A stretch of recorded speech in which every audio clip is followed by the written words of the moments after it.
igice cya mbere cya sezon kirarangiye, match zose 15 murazisoje.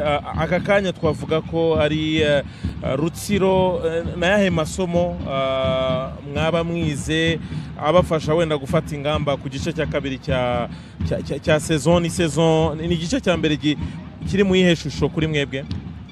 Navuga yuko ntago byatugendekeye neza nkuko twabyifuzaga, kuko ntago amanota 16 umwanya wa 11 mu makipe 16 n'umusaruro nkene kuri wowe. Mu by'ukuri ntago yari objectif yacu, ariko rimwe na rimwe tugomba kwemera iby'umupira w'amaguru.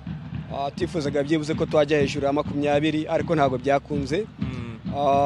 Twagize ikibazo surtout muri côté offensif, turakreya ama occasion de but ariko ntituzitsinde. Niyo mpamvu twagerageje gukora recrutement muri côté offensif.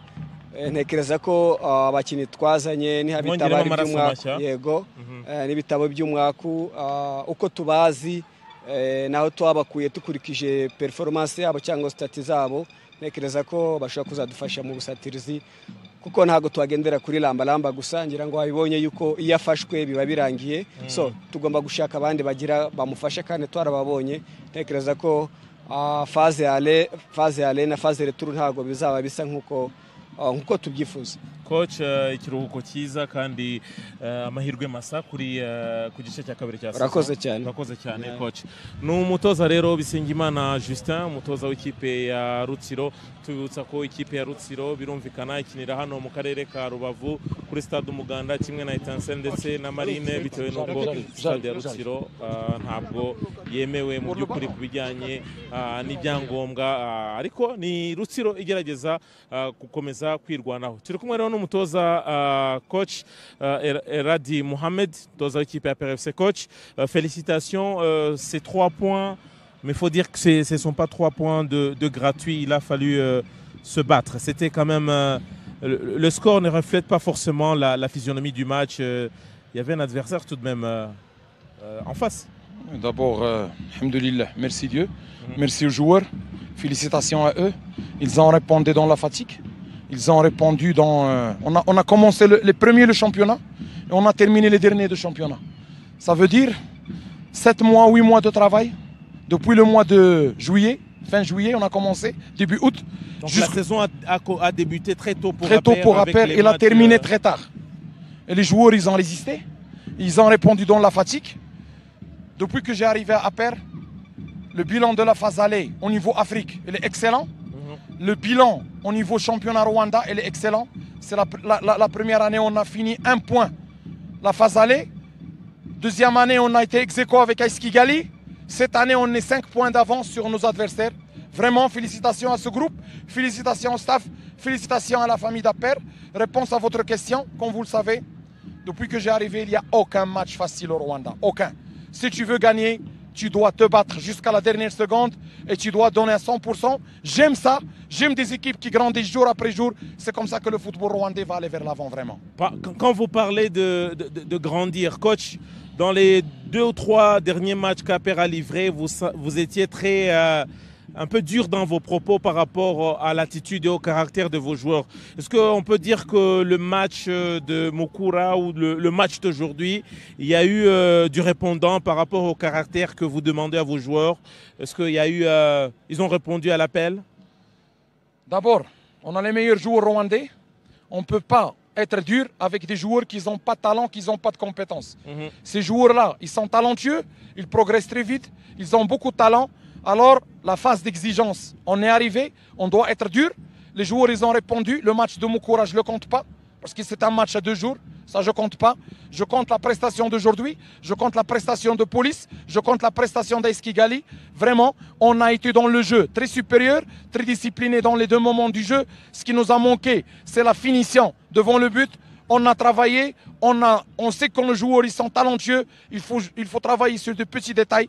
Aujourd'hui, ils ont répondu présent. Les mouvements des joueurs sont très très très bons dans la zone de vérité adverse. Ils sont en train de grandir. On est très exigeants. On va devenir très exigeants avec eux. C'est pour leur bien au niveau individuel, pour la famille de Aper et pour le bien du football rwandais. Il y a quand même, c'est une victoire de toute une équipe, de tout un groupe, mais il faut quand même relever les joueurs qui ont fait quand même une prestation hors norme. Je veux parler du gardien. Vous avez marqué 2 buts, mais il faut dire que le gardien aussi a été d'un niveau exceptionnel. Un jeune gardien que personne n'est donné beaucoup de crédit, beaucoup de chance pour être dans le bois de Aper. Un mot sur Pierre. D'abord, c'est un honneur que j'ai été un jour dans un match de coupe de Rayon Sport Enaré. On suit toujours l'académie depuis qu'on est arrivé. Ce jour-là, Enaré il a perdu 5-0. Et Pierre il a encaissé 5 buts. J'étais au terrain tout seul.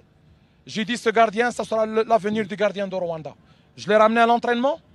J'ai insisté pour qu'il travaille. On a donné le programme de travail. Mougabou et Haj Taïb, ils ont fait le nécessaire. On l'a accompagné. Quand j'ai vu que le gardien, il mérite d'être sur les cages de la PRFC, il peut épauler l'équipe. Je n'ai pas peur de le lancer. J'ai défié tout le monde. Et j'ai dit, il faut avoir de l'audace.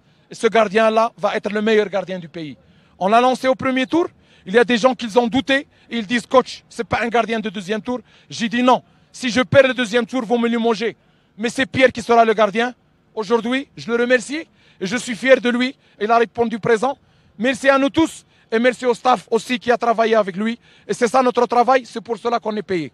Merci beaucoup coach et surtout bonne continuation. Merci. Voilà. Merci. Ni coach rero Adil Mohamed uvuga ko abakinnyi be mu by'ukuri bahinduye ibitekerezo ndetse yashakaga ko bagaragaza ubushake burenze ubwo bagaragaje mu mikino gusatira ndetse no guhanahana. By'umwihariko arashimira mu by'ukuri ubuyobozi bw'ikipe ya PRFC, anashimira performance cyangwa se imyitwarire y'umukinnyi Pierre, umuzamu Pierre. Yego batsinze ibitego 2 ariko nawe yakoze akazi gakomeye cyane gukuramo penalty ndetse no kwitwara kwe mu izamu uyu munsi. Ati ni umwana benshi batahaga amahirwe ariko we yaramwizeye, yumvaga ko ari umuzamu w'ejo hazaza u Rwanda rugomba kubakiraho. Rero bamuhaye amahirwe kandi Pierre nawe ntabwo yatengushye ikipe ya PRFC. Ikindi kintu yavuze, ikipe ya PRFC yatangiye mbere saison y'imikino, inasoje igice cya mbere cya saison nyuma y'abandi bose. Birumvikana abakinnyi barananiwe, batangiye mbere bategura imikino yo mu bikombe bya Afrika. Birumvikana hari Champions League, hazamo na CAF Confederation Cup. Birumvikana ni umubiri, ni abantu nabo harimo n'umunaniro, ari niyo mpamvu bamwe muri bo bagiye bagabanya nivo yabo ku mikinire kubera umunaniro. Rero ubu ni akanya keza ko kuruhuka ndetse no kongera gutangira urundi rugendo. Ati mukino wa Mukura nta nubwo ashaka kuvugaho kuko ni umukino kuri we atabara, ni umukino kimwe mu minsi 2 wari ufite ibyayo byinshi. Muri make rero nayo magambo ya coach Adil Mohamed. Birumvikana natwe rero uyu munsi mu karere ka Rubavu niho dusoreje iminsi 15 cyangwa se umunsi wa 15 wa shampiyona.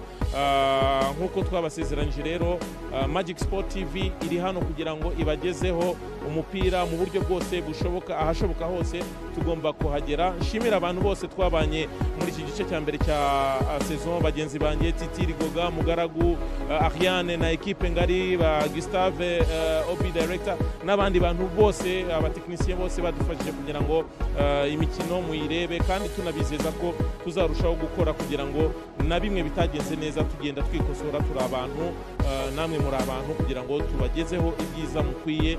Kandi n'imikino nyafurika bagenzi bacu bababwiye Magic Sport TV mu gihe mugitegereje imikino nyafurika iracyahari. Umwanya wa 3 wa CAN urahari ndetse na finale irahari hagati y'ikipe ya Senegal ndetse na Egypte. Naho ubundi siporo nakagaruka nagahoraho kuri Magic Sport TV. Mwakoze cyane kubana nabo.